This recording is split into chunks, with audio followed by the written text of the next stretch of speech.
Welcome back to our channel DMT logics. చాలా జాగ్రత్తగా విన్నాను. ఈ రెండో దానికి వచ్చేసరికి ఇందులో ఉన్న మోడల్స్ గురించి మాట్లాడుకుంటాం. ఈ బిజినెస్ ఫోర్కాస్టింగ్లో మోడల్స్ మాట్లాడుకుంటాం. ఫస్ట్ సీజనల్ వేరియేషన్ ప్రకారం బిజినెస్ ఎలా జరుగుతుంది అనేది మాట్లాడుకుందాం. Seasonal variation is a short term movement in a time series. అంటే ఒక బిజినెస్ సీజనల్గా జరగాలి అంటే ఇప్పుడు నీకు మామిడిపళ్ళు కావాలి, వేసవికాలంలోనే దొరుకుతాయి, అప్పుడే దాని బిజినెస్ ఉంటుంది. చలికాలంలో దాని బిజినెస్ ఉండదు కదా. సో అలాగా షార్ట్ టర్మ్ బిజినెస్ అంటారు వాటిని.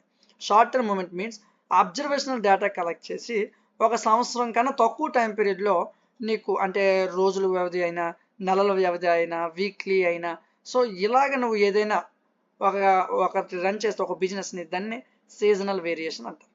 ఇఫ్ కలెక్టెడ్ డేటా యాన్యువల్ అంటే ఒక సంవత్సరాల కొద్ది నువ్వు డేటాను కలెక్ట్ చేసావు అనుకో, అది సీజనల్ వేరియేషన్ అవుతుంది. ఎందుకంటే సంవత్సరాల తరబడి ఆ బిజినెస్ ఉంది కాబట్టి.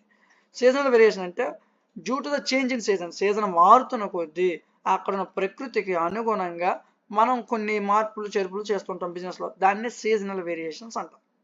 Okay. So next, some variations in data are due to natural forces. కొన్ని ప్రకృతి ఫోర్సెస్ వల్ల కూడా, అంటే ఈ సీజన్స్ వీటన్నిటిని మార్చుకుని మనం కొన్ని మారుస్తూ ఉంటాం. సేల్స్ ఆఫ్ అంబ్రెల్లా, ఎప్పుడు అంబ్రెల్లా సేల్ ఎక్కువ ఉంటుంది? వర్షాకాలంలో. ఐస్ క్రీమ్ ఎప్పుడు ఎక్కువ ఉంటుంది? సమ్మర్లో. అదేవిధంగా నువ్వు దుప్పట్లు అనేవి ఎప్పుడు కొంటావు? వింటర్లో. సో ఇవి సీజనల్ వేరియేషన్స్ అంటారు వీటిని. ఓకేనా. అదేవిధంగా మ్యాన్ మేడ్ కన్వెన్షన్ అంటే జ్యువెలరీ ఎప్పుడు కొంటావు? కరెక్ట్ పండగల టైం, ఈ టైం. బట్టలు ఎప్పుడు కొంటావు? పండగల టైంలో. అదే చెప్తూ వచ్చాడు, దీపావళి, దుర్గా పూజ, క్రిస్మస్ ఇలాంటి టైంలో కొంటాం మనము జ్యువెలరీస్, క్లోత్స్ అని చెప్తూ వచ్చాడు.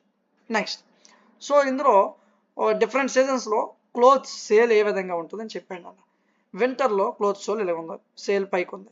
స్ప్రింగ్ సీజన్లో తగ్గిపోయింది, మళ్ళీ సమ్మర్లో పెరిగింది, మళ్ళీ పడిపోయింది, మళ్ళీ వింటర్లో పెరిగింది, మళ్ళీ తగ్గింది, సమ్మర్లో పెరిగింది, మళ్ళీ పడిపోయింది. సో ఈ విధంగా అంటే సేల్ ఎప్పుడు ఒకేలాగా ఉండదు, సీజన్ పరంగా మారుతూ ఉంటుంది అని చెప్పాడు. అది first question. Next question, time series కాంపోనెంట్స్లో ఉన్న రకాలు అడుగుతాడు రా. First secular trend, seasonal trend, cyclic variation, irregular variation, వీటి గురించి పూర్తిగా మాట్లాడుకుందాం. సెక్యులర్ ట్రెండ్ అంటే లాంగ్ రన్నింగ్ ప్యాటర్న్ అన్న. అంటే ఒక లాంగ్ రన్నింగ్ ఏదైనా ఒక బిజినెస్ రన్ అయితే దాన్ని సెక్యులర్ ట్రెండ్ అంటారు. అంటే దీంట్లో పెరగడం తగ్గడం గట్టే ఉండదు, సేల్ పెరగడం తగ్గడం గట్టే ఉండదు. సో దీన్ని కామన్గా ఒక యావరేజ్ టెండెన్సీ అంటారు, అంటే కామన్గా వెళ్తూ ఉంటుంది. సో అంటే పైకి వెళ్దు, కిందకి రాదు. స్టిల్ ఎన్ని ట్రెండ్స్ వచ్చినా ఖచ్చితంగా ఈ ట్రెండ్ అనేది పైకి వెళ్దు, కిందకి రాదు. అంటే ఒక ట్రెండ్ అక్కడ సెట్ చేశారనుకోండి, ఒక ప్యాటర్న్ లాంగ్ రన్లో జరిగింది అనుకో. ఇప్పుడు ఫార్మల్స్ ఉన్నాయి, ఎప్పుడు ఒకేలాగా ఉంటాయి ఫార్మల్ షర్ట్స్. నీకు కొత్త ట్రెండ్ వచ్చిందని ఫార్మల్ షర్ట్స్ ప్రైస్ తగ్గిపోదు, పాత ట్రెండ్ వచ్చిందని చెప్పి ఫార్మల్స్ యొక్క ప్రైస్ పెరిగిపోదు, ఎప్పుడు ఒకేలా ఉంటుంది. అంటే అదొక ట్రెండ్, లాంగ్ రన్నింగ్, ఇప్పుడు ఒకేలా రన్ అయ్యేదాన్ని లాంగ్ రన్నింగ్ అంటారు. ఈ ఫర్ సపోజ్ సమ్మర్లో తీసుకున్నాం అనుకో, టెంపరేచరు ఒక రోజులో పెరుగుతుంది, తగ్గుతుంది. అదే ఓవరాల్గా చూసుకుంటే 2 నెలలకి దాని యొక్క 2 నెలల ముందు ఏ విధంగా హీట్ ఉంది, ఇప్పుడు ఏ విధంగా హీట్ ఉంది. సో ఇలా చెప్తూ ఉంటారు కొన్ని ట్రెండ్స్ని. నెక్స్ట్ సీజనల్ ట్రెండ్ అన్న, అంటే రథమిక్ ప్యాటర్న్స్, కొన్ని ప్యాటర్న్స్ ప్రకారంగా సీజన్స్ పరంగా ట్రెండ్ మారుతూ ఉంటుంది. సో ఇప్పుడు అంబ్రెల్లాస్ రైనీ సీజన్లో పెరుగుతాయి, సేమ్ ఇందాక మాట్లాడింది మరలా చెప్పండి అంతే, ఇక్కడ ఏం లేదు. నెక్స్ట్ సైక్లికల్ వేరియేషన్స్, అంటే ఇది ఒక సైక్లిక్ ప్యాటర్న్ లాంటిది. సో ఇందులో అప్స్ ఉంటాయి, డౌన్స్ ఉంటాయి, పైకి కిందకి తిరుగుతూ ఉంటుంది ఇది.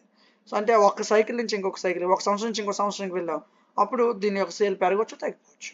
సో దీనికి ఒక ఎగ్జాంపుల్ ఏం చెప్పాడంటే, మన జీవితంలో 4 రకాల స్టేజ్లు ఉంటాయని చెప్తూ వచ్చాడు. అదేవిధంగా ఇంట్రడక్షన్, ఎక్స్పాన్షన్, ప్రాస్పరిటీ, డిక్లైన్. ఒక కంపెనీ ఎలా పర్ఫామ్ చేస్తుంది, ఏ విధంగా దాని యొక్క పెర్ఫార్మెన్స్ ఉన్నది, ఇవన్నీ కూడా ఈ సైక్లిక్ వేరియేషన్స్ మీద డిపెండ్ అయి ఉంటుంది అని చెప్పాడు. ఇర్రెగ్యులర్ వేరియేషన్స్ అంటే దీన్ని కంట్రోల్ చేయలేం. ఒక హీరో డ్రెస్ వేస్తే అందరూ అదే డ్రెస్ కావాలంటారు, అంటే ర్యాండమ్గా జరిగిపోతుంటుంది. ర్యాండమ్గా, రెగ్యులర్గా కాకుండా ర్యాండమ్గా అప్పుడప్పుడు వచ్చిపోతుంటాయి. సో ఇలాంటి వేరియేషన్స్ ఇర్రెగ్యులర్ వేరియేషన్స్ అంటారు. దీంట్లో ఫ్లక్చువేషన్స్ ఉంటాయి. దీని యొక్క మార్కెట్ని మనం ప్రెడిక్ట్ చేయలేము, అసలు దాన్ని ఎక్స్ప్లెయిన్ కూడా చేయలేము. ఓకేనా. సో కొన్నిసార్లు ఇప్పుడు ఎక్కడైనా డిజాస్టర్స్ వచ్చాయి అనుకుందాం, ఎక్కడైనా వరదలు వచ్చాయి అనుకుందాం, సో అక్కడ ప్రైస్ ఏ విధంగా ఉంటుంది? పెరిగిపోతుంది. దేని ప్రైస్ అయినా వాడు గోబోస్ పెరిగి చెప్తుంటాడు. సో ఇలాగా అంటే నేచర్కి అనుగుణంగా ప్రైస్ అనేది చేంజ్ అవుతూ ఉంటుంది. ఇలాంటి వేరియేషన్స్ వస్తూ ఉంటాయి, దాన్నే ఇర్రెగ్యులర్ వేరియేషన్స్ అంటారు. నెక్స్ట్, కన్జ్యూమర్ సర్వే మెథడ్స్ ఏ విధంగా ఉంటాయి? ఒకటి ఆన్లైన్ సర్వే, అంటే ఏం లేదన్న, ఇది ఎక్కువగా ఇప్పుడు వాడతారు, ఎక్కువగా ఆన్లైన్ సర్వేలే చేస్తారు. నువ్వు ఫర్ సపోజ్ యూట్యూబే చూస్తున్నావు, రీల్స్ స్క్రోల్ చేస్తున్నావు, కిందని ముందున్న షార్ట్ మీకు ఎలా కనిపించింది, వెరీ బ్యాడా, వెరీ గుడ్డా, మీ ఎక్స్పీరియన్స్ ఎలా ఉంది, ఇలా వస్తాయి లేదా అప్పుడప్పుడు సర్వేలు అంటారు. దాన్ని ఆన్లైన్ సర్వే అంటున్నాను. ఈమెయిల్లో వస్తుంటాయి, నీ సోషల్ మీడియా అంటే వాట్సాప్, ఇన్స్టాగ్రామ్, వీటిలో వస్తుంటాయి, వెబ్సైట్స్లో వస్తుంటాయి. ఇదంతా కూడా నీకు ఎప్పుడు ఖాళీగా ఉంటే అప్పుడు నువ్వు దీనికి రెస్పాండ్ అవ్వచ్చు. దీన్ని ఆన్లైన్ సర్వే అంటారు. రెండోది ఫోన్ సర్వీస్. అంటే కాల్ చేస్తారు. మీ బ్యాలెన్స్ అయిపోయింది, ఫోన్ వేసుకోండి, మీకు ఇది కావాలా, మీకు ఆ లోన్ కావాలా, ఈ లోన్ కావాలంటారు కదా, దాన్నే ఫోన్ సర్వేలు అంటారు. వాళ్ళు కొన్ని క్వశ్చన్స్ అడుగుతారు. ఆ క్వశ్చన్స్ మనం క్విక్గా ఆన్సర్స్ ఇస్తాం. దాన్ని బట్టి వాళ్ళు సర్వే చేస్తారు. దాన్ని ఫోన్ సర్వీస్ అంటారు. ఇన్ పర్సన్ సర్వీస్ అంటే ఫేస్ టు ఫేస్. నేను ముందే ఒక సేల్స్ మ్యాన్ వచ్చి కూర్చుంటాడు. వాడు కొన్ని అడుగుతాడు, ఒక ఫీడ్బ్యాక్ ఇమ్మంటాడు. ఇప్పుడు ఒక స్టోర్కి వెళ్ళావు, ఆ స్టోర్ బయట ఉన్న వాళ్ళు ఎవరో ఒకరు సార్ ఈ స్టోర్ గురించి చెప్పండి సార్ అంటాడు. అప్పుడు నువ్వు కొంత ఫీడ్బ్యాక్ ఇస్తావు. దాన్ని ఇన్ పర్సన్ సర్వీస్ అంటారు. ఈవెంట్స్లోని స్టోర్స్లో గట్టి ఇది కండక్ట్ చేస్తారు. బయట నుండి రాసుకుంటారు, సార్ మీకు ఏదైనా ఐటమ్ దొరకలేదా అంటే పేరు రాసుకుంటాడు. దాన్ని ఇన్ పర్సన్ సర్వే అంటాడు. మెయిల్డ్ సర్వీస్ అంటే ఒక సర్వే పేపర్ని మెయిల్ ద్వారా నువ్వు దానికి రిప్లై ఇవ్వాల్సి ఉంటుంది. దాన్ని మెయిల్డ్ సర్వీస్ అంటారు. సో డెమోగ్రాఫిక్గా అంటే కొన్ని ప్రాంతాలను టార్గెట్ చేసి ఇంటర్నెట్తో పాటు ఈ మెయిల్డ్ సర్వీస్ అనేవి పనిచేస్తుంటాయి. నెక్స్ట్ ఫోకస్ గ్రూప్ అంటే ఒక పీపుల్ కొంతమందిని కలిపి ఒక గ్రూప్ కింద చేసి ఒక టాపిక్ ఇచ్చి దాని మీద మాట్లాడమని చెప్తారు. దాన్ని ఫోకస్ గ్రూప్స్ అంటారు. సో ఇది ఒక డీటెయిల్ ఫీడ్బ్యాక్ తేవడం కోసం ఉపయోగపడుతుంది. అంటే ఒక కంపెనీ ఒక 10 మందిని కూర్చోబెట్టి ఒక ప్రోడక్ట్ ఇచ్చి దీని గురించి మాట్లాడినట్టు అప్పుడు అడిగి ఏం తెలుస్తుంది, ఒక్కొక్కటి ఒక్కొక్కటి చెప్తుంటాడు. సో అవన్నీ తెలిస్తే కదా దానికి సంబంధించిన మొత్తం, దాన్ని ఫోకస్ గ్రూప్స్ అంటారు. నెక్స్ట్ ఆన్లైన్ కమ్యూనికేషన్స్ అంటే ఒక గ్రూప్ ఆఫ్ పీపుల్ అనేది ఒక ప్రైవేట్ ఆన్లైన్ ఫారంని లేదా ఒక స్పెసిఫిక్ టాపిక్ని డిస్కస్ చేస్తారు. ఇది బయటన ఫోకస్ గ్రూప్స్ అంటే. ఆన్లైన్ కమ్యూనిటీస్ అంటే జూమ్లోని ఇలా మాట్లాడుకుంటాం కదా, దీన్ని ఆన్లైన్ కమ్యూనిటీస్ అంటారు. సో అంటే కన్జ్యూమర్ బిహేవియర్ ఎలా ఉంది, లేదా కన్జ్యూమర్ ఏవే కొంటాడు ఏవే కొనట్లేదు, నీ టార్గెట్ ఆడియన్స్ ఏంటి, నీకు అవైలబుల్ రిసోర్సెస్ ఏంటి, ఇవన్నీ మాట్లాడుకోవడమే ఆన్లైన్ కమ్యూనిటీస్. సో లాస్ట్ గురించి మనం మాట్లాడుకుంటే కన్జ్యూమర్ సర్వేని ఏ విధంగా క్రియేట్ చేస్తారు, కొన్ని డీటెయిల్ స్టెప్స్ ఉన్నాయని చెప్పాడు. ఫస్ట్ స్టెప్ చూద్దాం. Determine the main goal of your survey. అసలు నువ్వు సర్వే చేయడం గల కారణం ఏంటి, దాని యొక్క గోల్ ఏంటి అనేది ఫస్ట్ రాయాలా. సో దాన్ని బట్టి నువ్వు ఏ క్వశ్చన్ అడగాల, నువ్వు వాడి దగ్గర నుంచి ఏ డేటా కావాలో తెలుస్తుంది. క్వశ్చన్లు ఏం అడగాలో తెలియకుండా, నీ గోల్ ఏంటో తెలియకుండా ఏం క్వశ్చన్ అడగాలో తెలియదు కదా. రెండోది, నీ టార్గెట్ ఆడియన్స్ అసలు ఎక్కడ ఉన్నారు.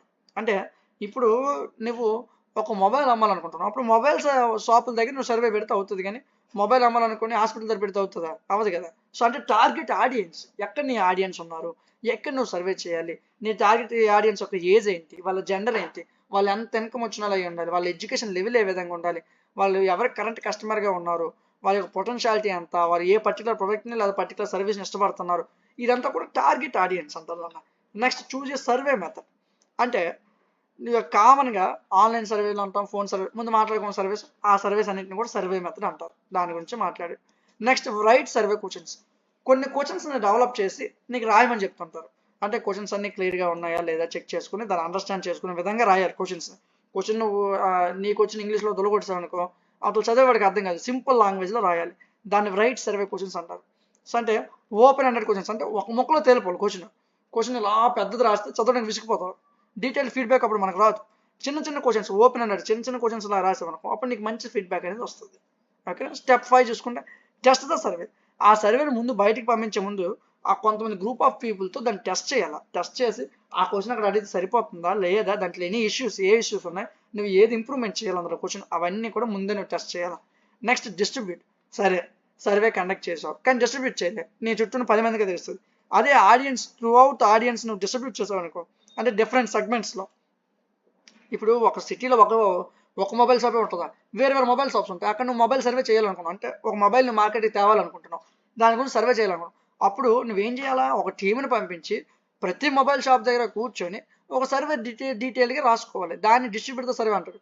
నీకు ఒక 20 షాపులు ఉంటే ఒక షాప్ దగ్గర ఉంటే ఎలా తెలుస్తుంది, అన్నింటిలో కూడా డిస్ట్రిబ్యూట్ అవ్వాలి. అంటే ఆడియన్స్ ఎక్కడెక్కడికి వెళ్తున్నారో వేరు రకాలుగా నీ టార్గెట్ ఆడియన్స్ని వేరు రకాలుగా వాళ్ళ చేత సర్వేని చేయించగలగాలి. దాన్ని డిస్ట్రిబ్యూటర్ సర్వే అంటారు. Next analysing the data. సరే ఇదంతా చేసావు, ఆ తర్వాత ఆ ఫార్మ్స్ ఏం చేస్తాం, ఒక దగ్గర కూర్చొని అనలైజ్ చేయాలి. సరే ఎవరెవరికి మొబైల్స్లో ఏ రకాలు కాదు, ఒకడేమో టచ్ సెన్సర్ ముందు ఉండాలంటాడు, ఒకడేమో ఫింగర్ ప్రింట్ వెనక ఉండాలంటాడు, ఒకడేమో ఫేస్ కెమెరా మార్చమంటాడు.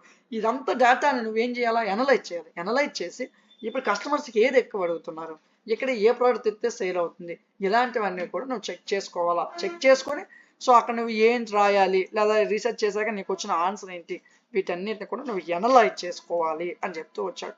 సో బిజినెస్ మీద చిన్న ఐడియా ఉంటే చాలానే ఈ క్వశ్చన్ రాసివచ్చు. ఈ 10 క్వశ్చన్లు ఏం కాదు, ఒక్క 10 నిమిషాలు మీ దృష్టిని కేంద్రీకరించి జాగ్రత్తగా వింటే అయిపోతుంది. ఓకేనా. సో నెక్స్ట్ క్లాస్లో మనం యూనిట్ 3తో కలుద్దాం. Thank you.